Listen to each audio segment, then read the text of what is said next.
So our friend, buddy, and pal, Satya Nadella, CEO of all of Microsoft, the $4 trillion company, he went on to a show, TBPN, which I don't know what that is, but he went on to this panel and did a little interview with them and said a lot of stuff that got clipped and started going viral for all sorts of reasons. Now, some of what he said was taken out of context.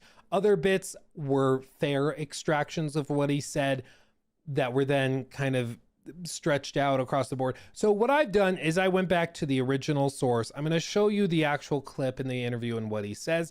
And we're going to talk about it because he does say some things which I think is, at least at first glance, sound ridiculous, which is why they started going viral. So we're going to talk about it, but basically he outlines and discusses the games side of the business directly. And this is always fascinating because Satya is the ultimate decision maker. If you're not clear, Satya is the CEO of Microsoft. He is in charge of everything. He then has, his other subordinates. He has like the CFO and Amy Wood. And she has been involved in Microsoft's like budgeting and pricing models for Xbox, because Xbox is a subsidiary of Microsoft. And so what Satya tells Phil to do, Phil has to do. And same with what Amy tells him, they have to do that. So if you hear what Satya says about the gaming business, it can start to explain a lot of what's going on at Xbox, especially if it's stuff that doesn't seem like Phil would normally do it. It's probably coming from Satya. So let's see what he has to say about the gaming business and how he views it. So to me, remember the biggest gaming business is the Windows business. To us, gaming on Windows. And of course, Steam has built a massive marketplace on top of it and done a very successful job of it. So to us, the way we are thinking about gaming is, first of all, now we're the largest publisher after the Activision. So therefore, we want to be a fantastic publisher, similar approach to what we did with Office. We're going to be everywhere in every platform. So First thing, we are the biggest publisher after the Activision acquisition, which is technically true. After they spent $70 billion, they are the biggest publisher. That is technically true. And he says, just like I've been saying for years, their approach is going to be the same as what they did with Microsoft Office, where they want you to have a subscription that you pay every single month. You're reliant on the product for your day-to-day operations, either as a business or as an individual. So you're constantly giving them a steady flow of cash. And they want to distribute that on every single device and every platform everywhere. Microsoft Office is available on Mac. Even though Microsoft does not make Macs, you can get Office on Mac, because even though you're using hardware that they didn't create and an operating system they didn't create, you're still using their software, so they still win. That's going to be their approach for everything, okay? I've been saying this for years, and he just literally said it word for word, but this has been their approach and will continue to be Satya's approach, which is to treat the games business the same way they treated Microsoft Office. You want to make sure, whether it's consoles, whether it's the PC, whether it's mobile, whether it's cloud gaming, you want to, or the TV. So we just want to make sure the games are being enjoyed by gamers everywhere. Second, we also want to do innovative work in the system side on the console and on the PC. This is going to be very interesting, okay? So your outlines at first, we want to be everywhere on every platform for everybody. So in terms of distribution, they are using it as the purest form of the word. Distribute everywhere, whether you're on your phone or you're on a console or a PC or even just on your Samsung TV with a controller paired to it. They want you to be able to play their games that they're distributing. That's the first major pillar of their strategy. The second component is he's saying he wants to innovate. And this is what started to go viral, some of the stuff that he's going to describe here in the next few seconds. So pay attention to what he says, because he says the key to this is innovation. I also apologize, it's not very loud. Yeah, they did not balance it very well. It is maxed out. And it's kind of funny that, people think about the console, PC as two different things. We built the console because we wanted to build a better PC, which could then perform for gaming. And so I kind of want to revisit some of that conventional wisdom. So they built consoles initially because they wanted to build a better PC effectively in a tighter form factor with a restricted ecosystem, which is sort of true. That is kind of the goal of it. It is a personal computing device that has limited use cases. And it's also fascinating if you go back to the original story of the Xbox, where like Bill Gates did not like the idea of it. Apparently Bill Gates was like livid at the original pitch for Xbox because it wasn't going to be able to run other Microsoft apps. Like he wanted you to be able to use Microsoft Office products on your Xbox. Like what? Okay, like who wants to use PowerPoint on their Xbox? Now it sounds insane, but back then that was one of those things that Bill Gates was really upset about, was that they were going to do that and lock it down so much to just one use case. But Satya now is saying he wants to revisit some of the conventional wisdom around the distinction between PC and console, which is once more just reiterating what all the other leaks and rumors have been for a while, which is that they're going to kind of blur the lines between the two, and Microsoft's days of treating consoles and PCs as two separate sort of things, those days are probably over. They're going to start to view their consoles as just Xbox branded PCs, basically, with more lockdown hardware, which is interesting. But continuing on, because he's about to say something else very interesting. But at the end of the day, console has an experience that is unparalleled. It delivers performance that's unparalleled. That pushes, I think, the system forward. So I'm very looking forward to the next console, the next PC gaming. But most importantly, the game business model has to be where we have to invent maybe some new interactive media as well. This paired with what he's about to say is going to blow your brain. Okay. He wants to invent some new interactive media as well, because the game business model has some shortcomings. What are those shortcomings? He's about to tell you. Because after all, the gaming's competition is not other gaming. Gaming's competition is short form video. And so if we as an industry don't continue to innovate, both how we produce, what we produce, how we think about distribution, the economic model, right? Best way to innovate is to have good margins. Because that's the way you can fund. So gaming's main competition is not other gaming, it's short form video.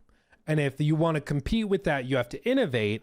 And then he says the best way to innovate is with higher margins, because then you can spend money, is what's implied, is you can spend money on innovating and researching and developing and taking risks that you wouldn't otherwise be able to do. If you have high enough margins on the money-making stuff, you can waste money elsewhere, you know? This obviously started getting clipped everywhere, where people were like, Satya says the competition for gaming is TikTok. Like, okay, starts to make a lot of sense why they're approaching things the way that they are, why they are not trying to compete with PlayStation in these various ways. They're trying to compete with TikTok. And I think that there's a reason it went viral, but to try and strong arm this, or steelman rather, this position, what he's saying. What he's saying is not actually that crazy, and it actually was said by somebody else that we all know and love. Sean Layden. Do you remember Sean Layden? Kind of the visionary behind the PS4 era. He's the big guy that was responsible for greenlighting all of these massive new IP, like God of War's reboot, the Spider-Man on PS4. Like, he was behind pretty much the success of the PS4 era. He was the guy. And then Jim Ryan took over, and we all know how that went. But he was the guy behind the PS4 era of PlayStation's gaming. So I think he really knows what he's talking about. What did he say? Well, he was quoted last year in an article with Newsweek as saying that the games industry is losing the next generation to TikTok. What did he say? Well, he outlines a bunch of little bitty things, but he says, even when you hear gaming revenue went up 23% during the pandemic, it wasn't from new people necessarily. It was more money from the same people. And this is the existential threat I talk about when I'm meeting with developers and publishers, that you're just getting more money off the same people. It's a business model I understand, and you understand, and that's fine, but we're not growing the next generation. We're losing the next generation to TikTok. The competition for gaming isn't Xbox and Nintendo. He's speaking from PlayStation's perspective. It's everything else in the freaking zeitgeist that can take your time away from your gaming activity. And this is something that has been echoed again by not just Sean Layden now and Satya Nadella, but other industry analysts, which is that when these companies are doing analysis of customers, and specifically the behaviors of young people who historically have spent a lot of their free time gaming. A larger and larger chunk of their free time is being spent doom scrolling on Instagram Reels, on TikTok, on YouTube Shorts. And that scares them because they need your time to be spent in the games. Therefore, you're willing to spend money on those games. It's true that the people like you and me who play games, we are still setting aside time to play those games and spend money on those games. But those like 16, 17, 18, 19-year-olds are overwhelmingly more likely to spend hours of their time doom scrolling than playing a narrative console game. Now, I think to a certain extent, a lot of those people may grow out of that. I think you could also argue, you know, it's like the chicken and the egg. Are they doom scrolling because there's no compelling games out? And if there were compelling games out, they wouldn't doom scroll. Or are there no compelling games out because they're doom scrolling instead, so they don't find anything compelling? There's certainly some discussions to be had there. I think if you make compelling games, people will flock to them. But I think their primary fear is just that if people are spending larger and larger chunks of their time not gaming, that they will eventually fall out of the industry and no longer be that committed to it and spend money in it. So while this did go viral, because obviously it's a very shocking thing to hear initially, he's not alone in thinking this. And one of the guys that really knows his stuff, Sean Layden, demonstrably, he's echoing the same exact sentiments. It's not other gaming. Gaming's competition is short form video. Yeah. And so if we as an industry don't continue to innovate, both how we produce, what we produce, how we think about distribution, the economic model, right? Best way to... And this is why you can start to understand maybe why they're focused so much on every device. Because what their primary concern is that if you are looking at this screen, you're engaging with this device. If I'm looking at this screen at my computer, I'm engaging with this device. If I'm on my couch looking at my TV, I'm engaging with that device. And there's a barrier to switch from that device to another one. And so their goal is to be everywhere, so that if you're sitting on your couch, you can play your Xbox games on that device. If you're on your phone and you're choosing in that moment to either doom scroll on Instagram or TikTok, or quickly go to cloud gaming and play a video game, they want to make that as easy and approachable to you as possible. It's sort of a dystopian viewpoint on people to think that like their monkey brains operate in such a shallow way that it really is just how easy the app is to open for them. But I think for a lot of people, that probably is how it works. Now, the saving grace to all of this is that he is saying that they need to innovate, suggesting that they will spend money on things and projects that are riskier. And the way that they do that is with higher margins, which is something that we've seen here, as previously reported earlier this month, which was that according to Bloomberg's initial article, Microsoft has been pushing Xbox to hit 30% profit margins for the gaming business. So for every dollar that they spend, they need to make 30 cents, which is very steep. The games industry tends to sit at like 10 to 12% margins, even for like really healthy companies. And that's even considered like pretty remarkable. So it's just kind of bizarre to see them pushing for 30%. But Satya at least is saying publicly that the goal of that is to then allow them to spend money on higher risk projects and try to innovate.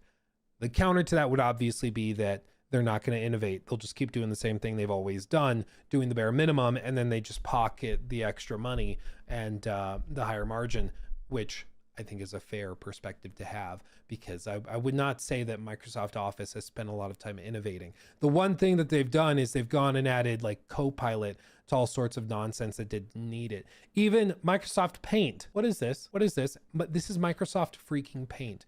And they've added Copilot to MS Paint. Like, this is the extent of their innovation. Okay, so forgive me for not feeling that confident in Satya's promises, but I wanted to discuss this because I do think it went viral for good reason. It is kind of a shocking thing to hear an executive of a $4 trillion company say, but it is a sentiment that has been echoed by other people that we very much respect and that certainly know the gaming industry, like Sean Layden. It's not an insane thing to say that the younger generation is spending a lot more of their free time doom scrolling than we ever did. And anytime they're spending doom scrolling is time that they're not playing games, which is a problem for these businesses that are reliant on all of this. So I think that that is important to note. As for where this is going more generally, they're just going to continue to push for higher margins, which means more layoffs. It means more microtransactions. It means higher price points. It means, just cranking all the dials and then cutting fat wherever they can. And that's just how they're going to do it. But it's the same thing I've been saying for years, which is just that Satya thinks that you can run the games business the same way he runs the Microsoft Office business or the Windows 11 business. And I just don't think that works.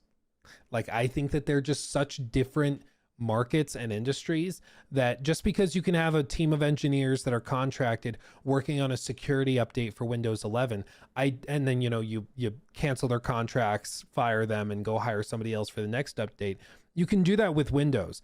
I don't think you can do that and have a healthy games development culture or anything, because video games are engineering, but they're also art, and artists, they don't tend to handle that type of treatment very well. Engineers, you can kind of bully, but with Microsoft, I think that they just fundamentally misunderstand how this is going to go. And I think you're already seeing the ramifications of it. They're starting to have trouble retaining talent because a lot of people are leaving, getting under the soulless corporation umbrella, and there's very little job security. Even if you make a phenomenal game one year, if they just decide that they don't want you anymore, your entire team is fired. That's no way to do your best work. That's no way to feel secure in your position or in your creative endeavors. And I think it's just going to be years and years and years of slow decline, and with occasional rapid drops, don't get me wrong. But I think that it's probably going to start to accelerate at the start of next generation, because my sneaking suspicion is and has been that Phil Spencer will probably be booted out or just retire at the start of next generation or right before it. And Sarah Bond will take his place. And Sarah Bond, for better or worse, is somebody that knows how to climb the corporate ladder. I think she takes his place and will do the bidding of Satya through and through, because I think her ultimate goals and aspirations are above head of Xbox. I think she wants to keep climbing the ladder after that. So she'll do whatever Satya wants her to do. And I think it's just going to be more and more and more of the same. And realistically, in 10 years, I think that Microsoft probably will just have transformed Xbox into the Surface like platform. Think of the Surface laptops, where it's like, yeah, you can buy an Xbox, but nobody really does. Like, maybe I know one person who bought one years ago, but the vast majority of people are engaging with their software on other devices, and the hardware is a total afterthought. The brand will have lost a lot of its meaning. Like, the Surface brand has lost a lot of its meaning, and it'll mainly just be about the software that you can get anywhere and everywhere. And that's what they're going to do. So yeah, that's my guess. When is Satya going down? Whenever he wants to. Like, people can rage about Satya all you want, but Satya has led Microsoft through a pretty difficult period. He took over. When did he take over? 2014. Yeah, he took over in 2014 following Bill Gates and Steve Ballmer. Steve Ballmer was the guy that was like behind the Windows Phone, and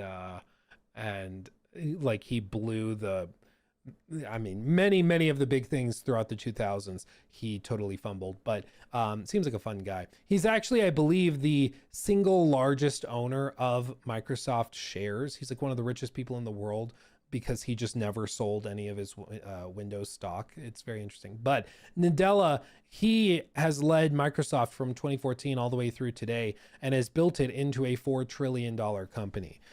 Like, say what you will about him, he knows how to do what investors want him to do, which is to take the stock price and crank it up. When he took over, the stock was trading for the equivalent of like $40, $45 a share, and today it's trading at $540. If you can do this, 1,000% return on the stock during your tenure, the shareholders will let you do whatever the hell you want to do. So I don't think Satya is going anywhere until Satya wants to go somewhere. That would be my guess. And it doesn't seem like the investors or shareholders are upset with his current outlook. On the counter example would be somebody like Tim Cook, who has led Apple to great heights as well. But a lot of investors are really frustrated with his current outlook, where there's no innovation, and Apple has totally bungled their AI implementation and rollout, while everybody else has been making great strides there. So it's going to be interesting. But either way, Satya, he, this certainly is a viral, eye-catching headline. It's not the most insane thing, but I think that the way that they're handling it is just flat out wrong. And I think that they're going to continue to lose market share and gamer commitment and interest. Yeah, some people pointed out that he never said the word Xbox at all. I think that's pretty clear because they view it as Microsoft gaming, not as Xbox. Xbox is just kind of like a logo that they slap on stuff. But yeah, I just think Satya thinks he can run this the same way he ran Office, and that's just not how this works. I don't know, it seems pretty insane. What I mean is that when you break it down in terms of what they're saying in terms of hours spent, it is true that young people spend a lot more time doom scrolling nowadays compared to 5 years ago, and that is taking away from time that they would have spent playing and spending money on games. And they want to find a way to get people back playing games. I don't think the way to do that is by putting everything on the phone and by like using xCloud to stream games on your TV. I don't think that that's like the magic fix.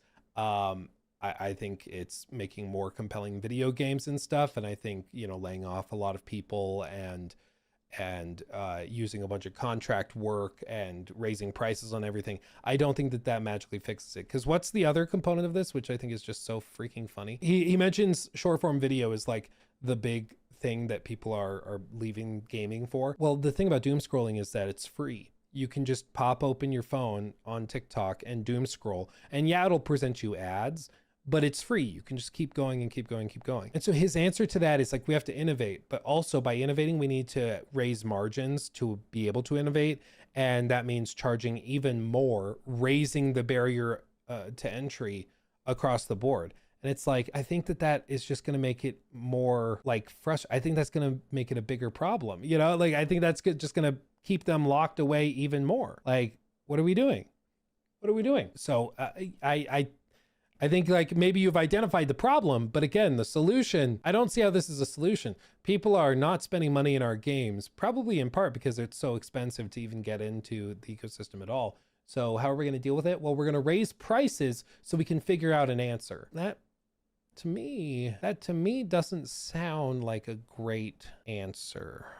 Like, to me, that seems like you're just going to make the problem worse and then try to figure out the answer after the fact. When I'm not even sure if he wants to find an answer, I think he's probably just chilled getting more money by raising the prices on everything. So yeah. I mean, it's just silly. But I think the way you get those people back is by making compelling content, by not making it egregiously expensive to be involved in the industry, lowering the barrier to entry. I think if you do that, the gamers will come. And it's the same thing people used to say, that all gamers were going to be leaving consoles and PC in favor of mobile games. You remember back in like 2013, everybody said that it's all going to be mobile games in 5 years or 10 years. Everybody was saying, nope, the future of gaming is on mobile.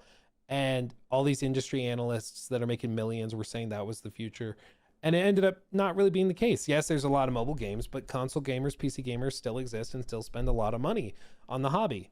And I think that there's the old saying from actually Jeff Bezos, where he said, typically, if you identify a pattern in the data, but it disagrees with the anecdote, usually when there's the disagreement between data and the anecdote, usually the anecdote is actually correct. And there's just something wrong with the data, or the data is overfitted, or it's too niche or whatever. And in this case, I think the data demonstrates that, yeah, people are spending more time on TikTok than playing games compared to 5 years ago. That's true. The anecdote from gamers, though, is no, I just want good games, and I don't want them to cost $80, and I don't want to spend $30 a month on a subscription. Like, I don't want any of that. My anecdote is that no, I'm like, TikTok is not stealing me away from gaming. It's the excessive prices. TikTok is just something else I can do for free.